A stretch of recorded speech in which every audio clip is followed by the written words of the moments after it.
Ya, dalam mazhab Syafi'i itu wajib menghadap kepada Ka'bahnya karena arah kiblat adalah arah yang mulia. Jadi banyak aktivitas-aktivitas yang kita dianjurkan untuk mengarah ke arah kiblat.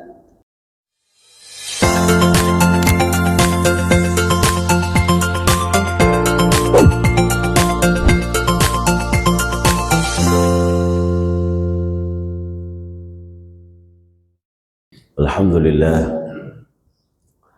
Alhamdulillahil wahidil ahad al-fardis samad alladzi lam yalid wa lam yulad wa lam yakul lahu kufuwan ahad. Wassalatu wassalamu ala sayyidina Ahmad wa ala alihi wa sahabatihi wa man tabi'ahum ila yaumil mi'ad, amma ba'd. Puji syukur kita panjatkan kehadirat Allah Subhanahu wa ta'ala. Pada pagi hari ini sama-sama kita hadir di masjid dan di majelis yang penuh barakah ini. Semoga kehadiran kita dapat memberikan kekuatan di dalam keislaman kita, di dalam keimanan kita, di dalam ketakwaan kita kepada Allah Subhanahu wa ta'ala, sehingga kita dapat meraih kesuksesan baik di dunia maupun di akhirat. Amin ya rabbal alamin. Salawat serta salam tak lupa pula kita haturkan kepada junjungan Nabi kita Nabi Muhammad sallallahu alaihi wasallam serta para kerabatnya, keluarganya dan para sahabatnya, pengikutnya hingga akhir zaman. Ma'asyiral hadirin wal hadirat, jamaah masjid dan jamaah majlis yang sama-sama dirahmati oleh Allah Subhanahu wa ta'ala. Pada saat ini kita membahas tentang masalah kiblat, di mana kita dalam melaksanakan sholat semua madhab sepakat wajib hukumnya menghadap ke arah kiblat. Maka konsekuensinya adalah orang yang sholatnya tidak menghadap kiblat itu menjadi tidak sah atau batal. Seperti yang kita ketahui, dalam keberlakuan arah kiblat, sebagaimana dalam ayat Al-Quran dalam surah Al-Baqarah ayat 114,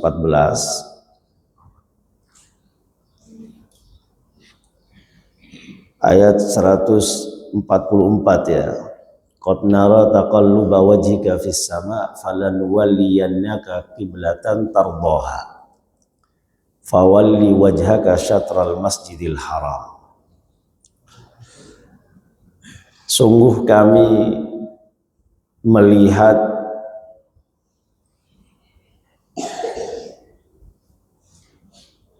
arah wajahmu ke arah langit, maka sungguh kami akan arahkan wajahmu kepada kiblat yang kau ridhai. Fawalli wajhaka syatral masjidil haram, maka arahkanlah wajahmu ke arah Masjidil Haram.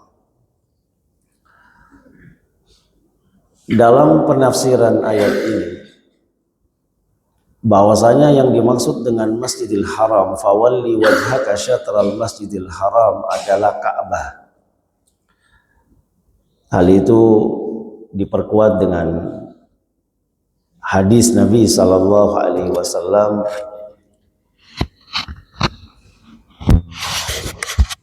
dalam sebuah hadis Rasulullah sallallahu alaihi wasallam, lamma dakhala an-nabiy sallallahu alaihi wasallam al-baita da'a fi nawahihi kulliha. Tatkala Nabi sallallahu alaihi wasallam masuk ke dalam Ka'bah, beliau berdoa di setiap sudutnya. Walam yusalli hatta kharaja minha, dan tidak melaksanakan salat sehingga keluar daripadanya. Falamma kharaja raka'a raka'atain, tatkala ia keluar daripadanya, ia melaksanakan salat 2 rakaat fi qubulil Ka'bah, di hadapan Ka'bah. Wa qala hadhil qiblah, maka beliau mengatakan ini adalah kiblat atau arah salat. Rawahul Bukhari wa Muslim. Sehingga penafsiran daripada syatral Masjidil Haram yang dimaksud adalah Ka'bah. Dan ini adalah merupakan suatu perintah dari Allah Subhanahu wa taala untuk menjadikan Ka'bah itu sebagai arah salat kita. Di mana pada awal-awal Islam arah kiblat kita itu menghadap kepada Baitul Maqdis. Kalau kita melihat dalam peristiwa Isra dan Mi'raj, Nabi Muhammad pertama kali melaksanakan salat itu mengarah ke arah Baitul Maqdis. Namun kecenderungan Nabi Sallallahu Alaihi Wasallam, sebagaimana disebutkan dalam sebuah riwayat, beliau ingin menghadap salatnya itu ke arah kiblat Ka'bah. Sehingga beliau dalam cara melaksanakan sholat itu menjadikan Ka'bah antara dia dengan Baitul Maqdis. Ya, jadi dijadikan Ka'bah itu di tengah-tengah. Jadi menghadapnya tetap ke arah Baitul Maqdis, tapi searah dengan Ka'bah. Ini yang dilakukan oleh Rasulullah Sallallahu Alaihi Wasallam selama beliau berada di kota Mekah. Namun pada saat berada di kota Madinah ini menjadi risau. Apalagi ada sebuah isu yang dilontarkan oleh orang-orang Yahudi saat itu, bahwasanya Muhammad itu dalam melaksanakan keagamaannya itu mencontoh kaum Bani Israel, di mana Bani Israel pada saat itu mereka menjadikan Baitul Maqdis adalah tempat suci mereka, sehingga Baitul Maqdis hingga kini diperebutkan oleh semua umat, baik itu umat Muslim ataupun umat Yahudi ataupun umat Nasrani. Jadi pada saat itu orang-orang Yahudi mencemooh Nabi Muhammad Sallallahu Alaihi Wasallam, dan mereka mengatakan Nabi Muhammad itu meniru dalam beribadahnya itu seperti ibadahnya orang-orang Yahudi. Sehingga disitulah rasa gundah di dalam hati Rasulullah Sallallahu Alaihi Wasallam, karena tidak lagi bisa menghadap ke arah Ka'bah, menjadikan Ka'bah antara dia dengan Baitul Maqdis, tentu akan membelakangi Ka'bah dalam melaksanakan salat mengarah ke arah Baitul Maqdis. Maka disitulah Allah Subhanahu wa taala turunkan ayat tadi, qad nara taqalluba wajhika fis sama' falanwalliyannaka qiblatan tardaha fawalli wajhaka syatral Masjidil Haram. Maka disebutkan dalam sebuah riwayat Nabi Muhammad bertahan salat menghadap ke Baitul Maqdis selama 16 atau 17 bulan pada saat beliau datang ke Madinah. Dan perubahan itu pada tahun kedua Hijriah, tepatnya di bulan Sya'ban. Kalau kita mengenal bulan Rajab itu adalah bulan Isra dan Mi'raj pada sebagian pendapat ulama. Namun bulan Sya'ban itu dikenal dengan bulan perpindahan arah kiblat dari Baitul Maqdis ke arah Masjidil Haram, Ka'bah.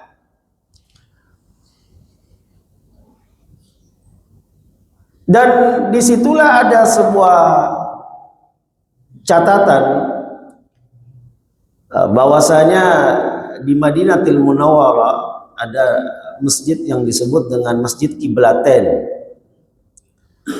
Masjid yang memiliki 2 kiblat dan sampai sekarang masih ada. Menunjukkan bahwasanya arah kiblat umat Islam pada awal-awalnya melaksanakan ibadah salat itu mengarah ke Baitul Maqdis. Kemudian berpindah ke arah Ka'bah Al-Musyarrafah yang ada di kota Mekah. Jamaah yang sama-sama dirahmati oleh Allah Subhanahu wa taala. Sehingga pada saat itu, tepatnya di waktu salat Asar, orang-orang yang salat di Masjid Quba itu didatangi oleh para sahabat, yang mana pada saat itu mereka melaksanakan sholat asar. Dikala mereka itu mendengar kabar bahwasanya arah kiblat itu berpindah dari arah Baitul Maqdis ke Baitullahil Haram Makkah, maka pada saat di tengah sholat mereka merubah arah kiblat mereka menuju ke arah Ka'bah.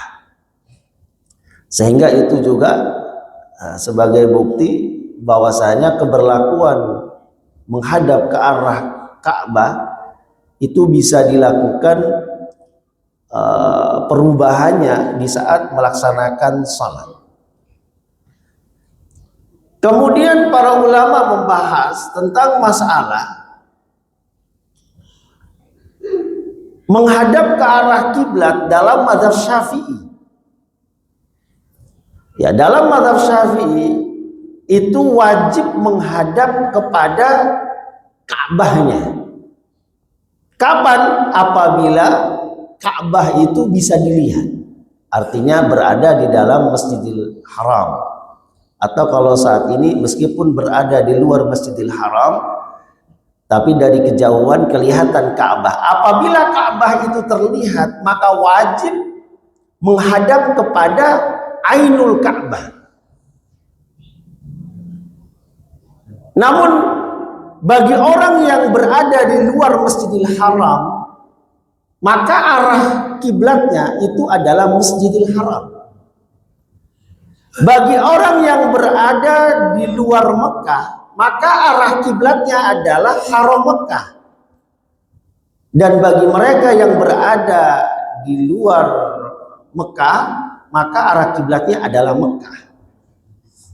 Jadi karena itu akan menjadi melebar.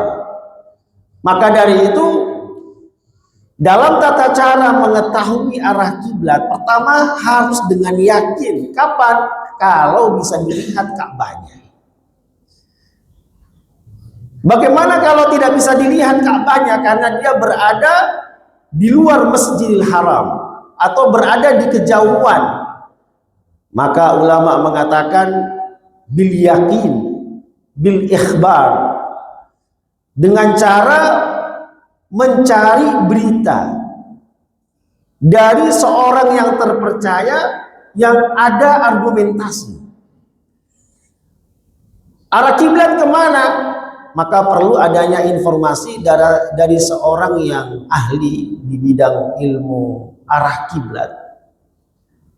Ya, di mana dia bisa menjelaskan bahwasanya arah kiblat itu ke arah. Jadi mengetahui arah kiblat dengan kepastian ilmu yang telah dimiliki. Nah, tentu ini berkaitan dengan ilmu arah. Kemudian kalau dia tidak bisa mengetahui arah kiblat melalui informasi orang yang terpercaya yang mengetahui arah kiblat, atau melalui sebuah metode keilmuan yang dia miliki untuk mengetahui arah kiblat, maka yang ketiga dia melakukan dengan cara ijtihad. Bagaimana mengetahui arah kiblat? Dengan cara ijtihad. Caranya bagaimana? Bisa menggunakan kompas. Kalau saat ini sudah ada aplikasi yang bisa kita gunakan untuk mengetahui arah kiblat secara akurat. Menggunakan satelit. Itu adalah metode yang ketiga. Yaitu dengan cara ijtihad ataupun dengan petunjuk bintang ataupun dengan petunjuk arah angin dan seterusnya. Itu adalah merupakan metode dapat mengetahui arah kiblat. Kemudian yang keempat adalah dengan cara bertaklid kepada orang yang tahu. Nah, ini biasanya kalau kita datang ke suatu daerah bertamu, maka yang pertama kali kita tanyakan itu adalah di mana arah kiblat. Tanya sama siapa? Sama tuan rumah. Kalau kita bertamu di suatu daerah, ya, menginap di tempat itu, kita pertama kali yang kita tanyakan adalah di mana arah kiblat. Atau kita menginap di hotel, maka yang kita tanyakan di mana arah kiblat. Nah, biasanya ada tanda panah. Nah, itu isyarat juga, itu namanya mengarah ke arah kiblat dengan taklid, dengan mengikuti petunjuk. Nah, itu adalah proses yang keempat. Jamaah yang sama-sama dirahmati oleh Allah Subhanahu wa taala. Maka disebutkan bahwasanya wajib hukumnya orang melaksanakan ibadah salat menghadap ke arah kiblat kecuali dalam dua hal. Apa itu dua hal? Pertama adalah salat dalam kondisi takut atau yang disebut dengan syiddatil khauf, salat dalam kondisi takut yang berlebihan, yaitu seperti dalam kondisi perang. Meskipun dalam kondisi perang, untuk melaksanakan salat itu tetap ditegakkan, tetap dilaksanakan. Terus bagaimana pada saat kita melaksanakan perang dan kita melaksanakan sholat di waktu yang bersamaan, maka ulama mengatakan tidak perlu menghadap kiblat. Begitu pula saat bencana, seperti contoh pada saat gempa bumi, kita sholat, itu kita diperbolehkan untuk keluar dari masjid. Bukan dengan membatalkan sholat, tidak perlu membatalkan sholat, lanjutkan sholatmu. Dengan cara engkau lari dari tempat itu, seumpamanya kalau ada banjir, gempa bumi, atau apapun saja, sedangkan kita berada di dalam bangunan dan melaksanakan sholat, maka kita boleh bergerak, bergeser, lari dari tempat itu menuju ke tempat yang aman, lalu melanjutkan sholatnya. Itu nggak apa-apa. Apa dalilnya? Dalam Al-Quran Allah Subhanahu wa ta'ala berfirman, fa in khiftum farijalan aw rukbana.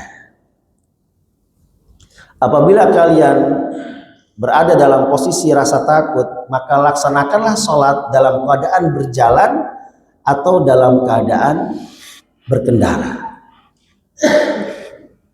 Maka dalam penafsiran ayat ini Ibnu Umar telah mengatakan, fa in kana khaufun huwa asyaddu min dzalik sallu rijalan qiyaman ala aqdamihim aw rukbanan mustaqbilil qiblah aw ghairi mustaqbilah. Ya, jadi melaksanakan sholat di waktu rasa takut berkelebihan itu dapat dilakukan dengan cara berjalan kaki ataupun di atas kendaraan, baik itu menghadap kiblat ataupun tidak mengarah ke arah kiblat.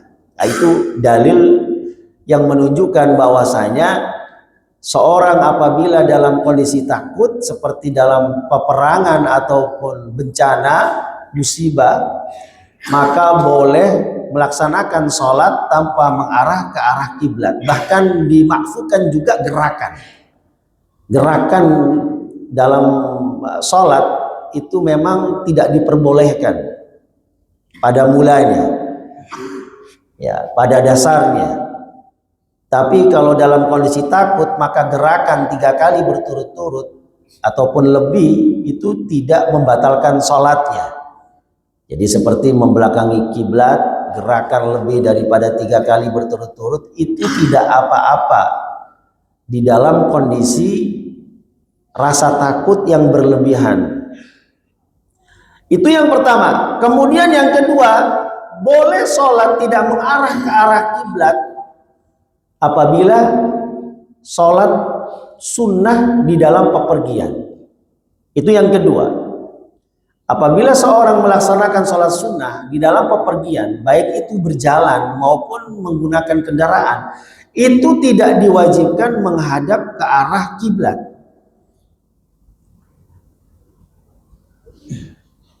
Hal itu berdasar dengan dalil fa'an Sayyidina Ibni Umar radhiyallahu anhu maqal, diriwayatkan daripada Ibn Umar radhiyallahu anhu berkata, wa kana Rasulullah sallallahu alaihi wasallam yusabbihu al-rahilah, bahwasanya Rasulullah sallallahu alaihi wasallam melaksanakan salat di atas kendaraan, kibala ayyi wajhin tawajjah, dan menghadap kiblat atau mengarah kepada semua arah yang ia tuju. Wa yutiru 'alaiha ghairu annahu la yusalli 'alaiha al-maktubah, dan beliau melaksanakan salat witir di atasnya, akan tetapi beliau tidak melaksanakan salat di atasnya salat fardu.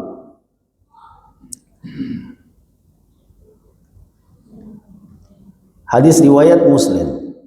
Nah, ini adalah merupakan dalil kuat bahwasanya Nabi Muhammad sholat di atas kendaraan dan mengarah kepada arah di mana yang ia tuju. Tapi itu dilakukan dalam sholat sunnah. Nah, bagaimana kalau seumpamanya dia melakukan sholat fardu di atas kendaraan? Apakah boleh atau tidak? Ulama katakan sepakat boleh kita sholat berada di atas kendaraan. Ya, baik itu sholat fardu maupun sholat sunnah. Tapi kalau sholat sunnah tadi dimakfukan untuk tidak mengarah ke arah kiblat, dan juga tidak harus menyempurnakan ruku dan sujudnya. Tapi kalau sholat fardu harus menyempurnakan sholatnya dengan mengarah ke arah kiblat dan melakukan sujud dan ruku secara sempurna. Makanya kalau kita naik kapal pepergian, kapalnya besar, nah itu kita biasanya melaksanakan sholat di musolanya.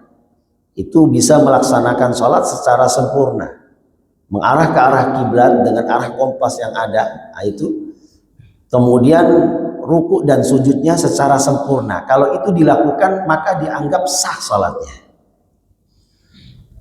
Tapi kalau seumpamanya melaksanakan sholat fardu di atas kendaraan dengan tidak menyempurnakan arah kiblatnya dan juga gerakannya seperti dalam posisi duduk, maka para ulama mengatakan itu sholat dilakukan dengan alasan menghormati waktu dan wajib mengganti sholatnya. Contoh, biasanya ada pesawat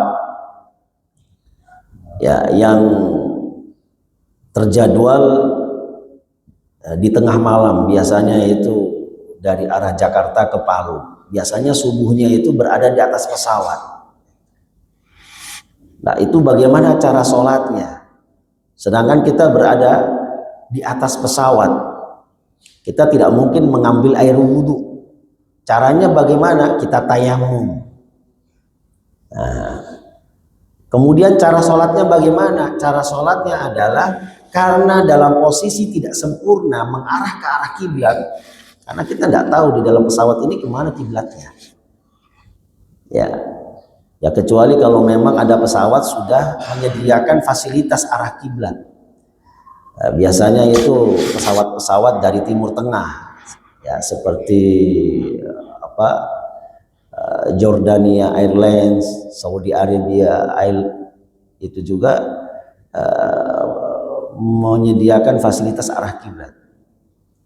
Nah, jadi bisa ditahu. Tapi gerakannya itu juga harus sempurna. Kalau tidak sempurna seumpamanya hanya duduk saja, maka itu nanti harus dia qodok kembali saat kita tiba di tempat kita. Karena dianggap sholat fardu kita itu hanya sebatas menghormati waktu saja. Ya, tidak dapat menduduki kedudukan sholat yang sah secara sempurna. Nah, inilah pentingnya kita untuk dapat mengetahui arah kiblat di dalam sholat kita. Lalu kita mengarah kiblat itu dengan apa? Mengarah kiblat itu dengan dada. Jadi dada kita itu yang menghadap ke kiblat. Wajah kita itu sunnahnya menghadap ke arah kiblat. Tapi kalau orangnya itu tolah-toleh saat sholat, itu hukumnya makruh, tidak batal. Tapi yang wajib itu adalah dada, harus menghadap ke arah kiblat. Kalau dia serong, maka tidak sah.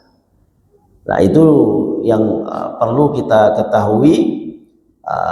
Pentingnya kita untuk mengetahui arah kiblat, terutama dalam melaksanakan sholat dan juga dalam ibadah-ibadah yang lain. Jadi arah kiblat ini kata para ulama arah yang paling mulia. Kalau ditanya mana arah yang paling mulia, adalah arah kiblat. Maka dari itu dalam ilmu-ilmu fikih haram hukumnya membuang hajat menghadap dan membelakangi kiblat apabila berada di tempat terbuka. Apabila di dalam tempat yang tertutup seperti kamar mandi, itu tempat tertutup, maka hukumnya makruh. Ya, tapi kalau di tempat terbuka seperti padang rumput, padang pasir, ya, dan dia membuang hajat di situ dan tidak ada penghalang di hadapannya atau di belakangnya, maka hukumnya haram karena arah kiblat adalah arah yang mulia. Begitu pula pada saat kita berdoa, pada saat kita berzikir, kita itu juga disunahkan untuk mengarah ke arah kiblat. Bahkan tidur pun kita disunahkan mengarah kiblat. Pada saat kita mandi dan berwudu juga disunahkan mengarah ke arah kiblat. Jadi banyak aktivitas-aktivitas yang kita dianjurkan untuk mengarah ke arah kiblat. Ya, sebagiannya adalah sebagai syarat, ada sebagiannya sebagai hal yang sunnah yang boleh kita lakukan dan boleh kita tinggalkan. Nah, inilah dalam pembahasan kita pada saat ini terkait dengan masalah arah kiblat. Kita buka sesi tanya jawab.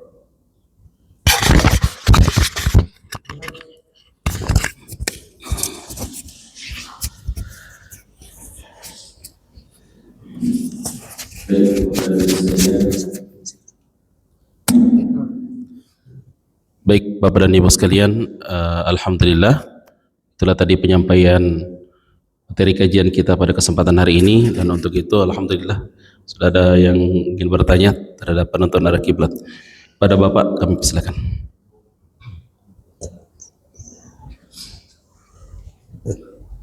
Bismillahirrahmanirrahim. Assalamualaikum warahmatullahi wabarakatuh. Ustadz yang pembawa materi dan seluruh kita yang hadir pada subuh hari ini yang kami muliakan. Ustadz, tentu saya sepakat apa yang sudah disampaikan Ustadz. Pertama, saya tentu kita berpegang pada Al-Quran. Saya kira apa saja yang kita laksanakan di dunia ini, yang pertama tidak boleh keluar dari Al-Quran. Dan menurut saya kalau Al-Quran sudah jelas, tentu tidak. Jadi dalam kondisi di mana arah kiblat dapat diketahui secara pasti melalui aplikasi ataupun alat yang akurat, maka sudah pasti kita harus mengikuti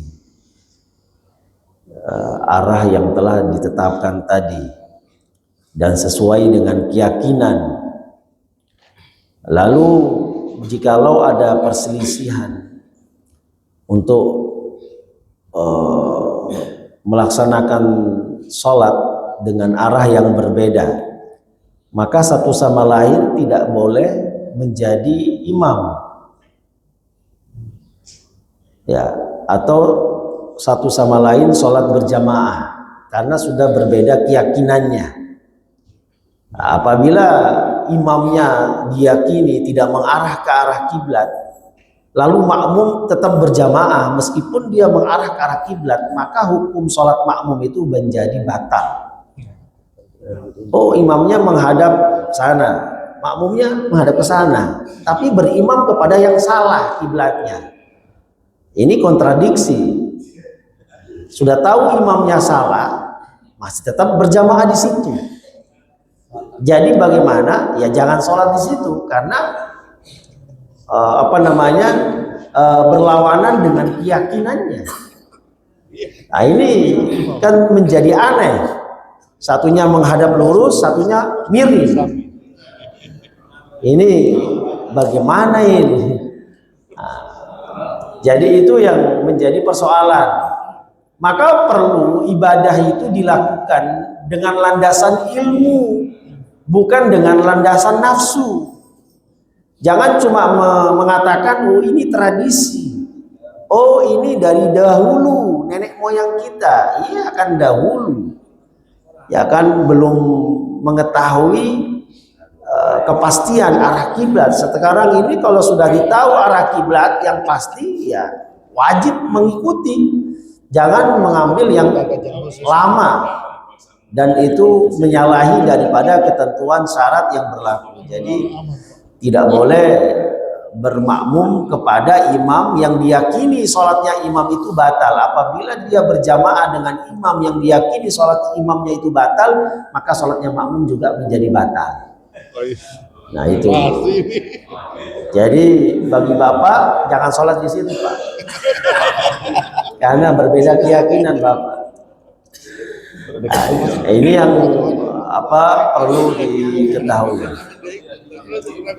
Baik, ada lagi yang bertanya? Baik, assalamualaikum warahmatullahi wabarakatuh. Mohon izin tentang sholat yang saya tanyakan. Kami pernah melihat di salah satu tempat ini sholat berjamaah, tapi tidak banyak dia.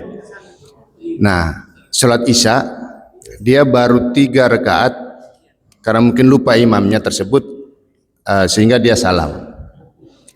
Tapi makmum di belakangnya kan mungkin cuma beberapa orang, hanya mungkin 4-5 orang.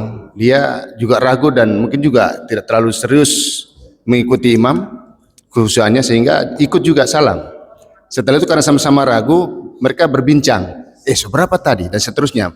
Bincang, sama-sama ragu. Akhirnya mereka apa yang dia lakukan? Apakah, pertanyaan kami di sini Ustaz, apakah cukup melanjutkan sisa 1 rakaat yang kurang tadi, atau harus mengulang dari awal karena mereka ragu bahwa ini kurang, tapi sudah salam dia? Nah, itu yang pertama. Yang kedua, kami pernah juga melihat di salah satu lapangan di luar daerah, sholat hari raya. 2 orang ini terlambat. Kalau Jumat kan dia khatib dulu baru sholat. Kalau hari raya sholat dulu. Sementara dia 2 orang ini terlambat. Sementara khatib bahkan sudah mau selesai dia datang. Saya tidak tahu apakah dia niatnya seperti apa. Yang jelas dia itu sholat mereka dua-dua masing-masing karena tempatnya berjauhan. Mohon petunjuk penjelasan Ustaz. Terima kasih. Perhatikan, kita melaksanakan sholat itu berdasar keyakinan. Maka imam dianggap sah sesuai dengan keyakinannya. Makmum juga menjadi sah sesuai dengan keyakinannya. Maka satu sama lain tidak bisa mengintervensi. Contoh, imamnya yakin sholatnya itu 4 rakaat, sedangkan makmum yakin sholatnya imam itu 3 rakaat. Imam itu nggak wajib mendengar teguran makmum karena dia berdasar kepada keyakinannya. Makmum subhanallah, subhanallah, imamnya nggak peduli, dia sesuai keyakinannya, dia tetap salam. Nah, Bagi dia sah salatnya, tapi bagi makmum karena bertolak belakang dengan keyakinannya tidak boleh mengikuti imam yang dianggapnya salah. Maka bagaimana caranya? Meskipun imamnya sudah salam, yang mana menurut dia salatnya itu 4 rakaat sempurna, sedangkan menurut makmum 3 rakaat, maka makmum wajib menambah 1 rakaat sesuai dengan keyakinannya. Yang salah itu sudah tahu imamnya nggak sempurna sholatnya 4 rakaat, 3 rakaat, dia juga ikut salah. Itu menjadi batal. Balik lagi. Nah terus bagaimana kalau seumpamanya setelah salam lalu ingat imamnya? Oh ternyata sholat saya 3 rakaat. Apakah perlu dari sholat pertama kali atau cukup melanjutkan saja? Dan itu dilakukan oleh Nabi SAW dalam kisah hadis Dilyadain, di mana Nabi Muhammad melaksanakan sholat zuhur atau sholat asar itu 2 rakaat. Lalu ditegur oleh seorang sahabat, Rasulullah, engkau mengkasar salat atau kau lupa? Baru ingat Rasulullah, ya, bahwasanya beliau dalam kondisi lupa. Maka menambahlah Rasulullah SAW sisanya, yaitu 2 rakaat tanpa mengulangi dari pertama. Ulama mengatakan apabila sudah salam kemudian mengingat adanya rukun yang tertinggal ataupun ada yang kurang rakaatnya, maka cukup melanjutkan sholatnya dengan syarat ketentuan tidak melakukan hal yang membatalkan sholat. Itu pertama, itu syaratnya. Jangan sampai begitu salam dia buang angin, begitu salam dia membelakangi kiblat, ya, atau berbicara atau berbuat gerakan yang membatalkan sholat, 3 gerakan atau lebih. Selagi tidak melaksanakan hal-hal yang membatalkan sholat, maka dia boleh melanjutkan sholatnya lagi tanpa mengulangi dari pertama. Itu yang pertama. Yang kedua, jarak antara salam dengan masa ingat itu tidak berjauhan. Ya, jadi setelah setengah jam baru ingat, aduh, sholat saya tadi 3 rakaat. Ya, harus mulai dari pertama karena terlalu jauh antara salam dengan masa ingatnya itu. Nah, itu 2 hal syarat yang harus dipenuhi apabila ingin melanjutkan sholatnya. Tidak mengulangi dari pertama. Yang pertama tidak melakukan hal-hal yang membatalkan sholat seperti membelakangi kiblat, berbicara lebih daripada 6 kata, atau melakukan gerakan yang melebihi daripada 3 gerakan berturut-turut. Ya, dan juga yang kedua adalah dengan jeda yang tidak terlalu lama, ya, maka bisa dilakukan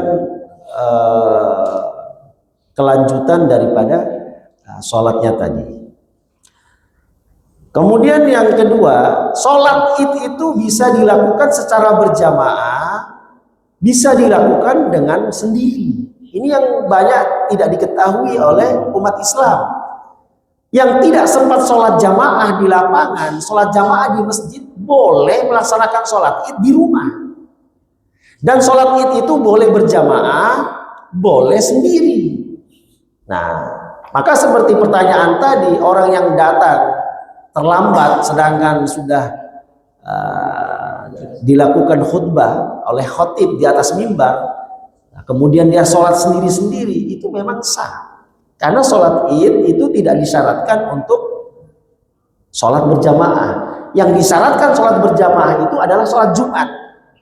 1 sholat saja yang diwajibkan berjamaah. Apa itu? Sholat Jumat. Selebihnya nggak wajib. Bahkan sholat tarawih pun sholat sendiri di rumah boleh. Jangan nanti, wah nanti saya sholat tarawihnya harus di masjid. Enggak, di rumah boleh sholat tarawih sendiri, boleh sendiri. Ya, jadi hilangkan asumsi itu. Kadang-kadang kita terbiasa sholat tarawihnya di masjid, maka menganggap kalau sholat tarawih di rumah nggak sah. Enggak, sholat tarawih di rumah sah, di atas kapal juga sah, di mana saja.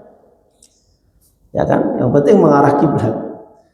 Nah, kemudian secara berjamaah atau tidak itu tetap sah, tapi afdolnya ya, sholat fardu, sholat tarawih itu dilakukan secara berjamaah dan di dalam masjid. Nah, karena ada sebagian ulama yang mewajibkan Persoalannya itu. Tapi sholat Jumat mutlak sepakat 4 mazhab wajib dilakukan secara berjamaah dan itu dilakukan di masjid. Nah seperti itu ya. Mungkin ada yang lain. Ya. Dari jamaah satu lagi ya. Ya itu. Saya lagi. Assalamualaikum warahmatullahi wabarakatuh. Begini Ustadz, ini keadaan emergensi juga ini sholatnya. Kebiasaan kita, ya zaman dulu ini kita ikut orang tua. Biasanya kalau waktu sholat datang, biasanya dia menuju di mana matahari condong, baru dia sorong beberapa derajat. Nah, itu dibilang kita bisa menentukan kiblat, arah kiblat begitu ini. Ini kebiasaan orang tua dulu ini Pak. Ya demikian pertanyaan saya. Wassalamualaikum warahmatullahi wabarakatuh. Oh ya. Dr. Narjo, singkat padat. Jadi terima kasih apa yang disampaikan oleh Pak Kiai tadi itu yang benar. Jadi sholat itu punya ilmu dulu. Yang kedua yakin mengenai kiblat sebenarnya. Makanya alternatif usolli fardhu subhi raka'ataini mustaqbilal qiblati. Jadi itu mustaqbil tersebut itu alternatif bahwa saya berikan contoh saja ini ketiga orang yang agak kiblat satu begini. Ini kalau ke sana. Terima kasih. Assalamualaikum warahmatullahi wabarakatuh. Ya, silakan. Iya. Jadi tadi ditanyakan apakah arah matahari itu adalah menunjukkan kiblat. Ya. Ada suatu masa di mana matahari itu mengarah satu titik, berada di atas Ka'bah. Nah, itu yang disebut dengan istiwaul a'zam dalam istilah. Jadi matahari itu bisa bergeser ya ke arah utara dan bisa bergeser ke arah selatan tergantung musimnya. Dan kadangkala matahari itu ada satu waktu itu berada di satu titik, dia berada di atas Ka'bah. Nah itulah yang kemudian dijadikan sebagai dasar arah kiblat. Makanya kalau orang dulu itu menggunakan media matahari untuk mengetahui arah kiblat, memang betul. Perkara serong dan tidak serong itu tergantung daripada kemiringan matahari itu. Ya, kemungkinan dia tidak lurus ke arah barat. Kalau kita kan mengatakan kemana arah kiblat, ke arah barat, itu belum tentu juga arah barat kemana dia itu. Nah, jadi perlu adanya akurasi seperti tadi, masa-masa di mana matahari itu berada posisinya di atas Ka'bah. Tapi secara zahir kalau tidak ada media kecuali matahari semuanya, nah dia bisa mengikuti arah matahari itu ya sebagai bentuk ijtihadnya dia. Nah, kalau nanti toh itu salah ijtihadnya dia, nah, itu dianggap sholatnya itu menjadi benar karena melaksanakan sholat dengan ijtihad. Yang masalah itu ada kebanyakan ini melaksanakan sholat tanpa ijtihad, tanpa mengetahui kiblat. Nah ini, sholat itu harus mengetahui arah kiblat terlebih dahulu dan mengetahui waktu. Jangan asal begitu bangun dari tidur langsung sholat, nggak tahu jam berapa ini. Apakah masih ada waktu atau sudah keluar waktu? Tiba-tiba sholat dia, sholatnya tidak sah. Meskipun sholat itu berada di dalam waktunya, karena memang harus sebelum melaksanakan sholat itu harus mengetahui waktunya. Begitu pula arah kiblat, sebelum melaksanakan sholat tanya dulu mana arah kiblatnya, jangan boro-boro langsung sholat. Nah, kalau tiba-tiba dia benar sholatnya ya dengan tidak mengetahui arah kiblat sebelum sholat, maka sholatnya tetap dihitung batal. Nah itu, maka dari itu perlu kita mengetahui arah kiblat dan waktu sholat sebelum kita melaksanakan sholat, dan itu sebagai syarat utama dalam keabsahan sholat. Saya kira itu. Kemudian kita dalam pengucapan mustaqbilal kiblah itu adalah suatu perkara yang sunnah. Jadi dalam sholat kita mengucapkan mustaqbilal kiblati itu ucapan yang diucapkan sunnah. Apakah itu hanya sebatas hati saja, ya, di mana kita sholat menghadap kiblat kemudian tidak mengarah ke arah kiblat, nah, itu juga menjadi persoalan. Nah, namun yang perlu kita ketahui antara ucapan dengan perbuatan itu sinkron. Jangan mengatakan mustiqbilal kiblat, tapi dia menghadap ke utara. Ini kan menjadi tidak sinkron nantinya. Jadi apa yang diambil? Apakah yang diniatkan atau yang dilafadzkan atau memang arahnya mengarah ke arah kiblat? Maka tentu yang dilihat adalah realitasnya, ya, bukan semata keyakinannya. Ya, ini yang perlu dipahami. Saya kira cukup terkait dengan pembahasan kita. Ya. Ya. Insya Allah dalam kegiatan ini ya, kita sangat bersyukur ya kita dapat melaksanakan kegiatan rangkaian amal ibadah di pagi hari ini. Semoga Allah Subhanahu wa taala menjadikannya sebagai amal soleh yang makbul di sisi Allah Subhanahu wa taala. Amin ya rabbal alamin.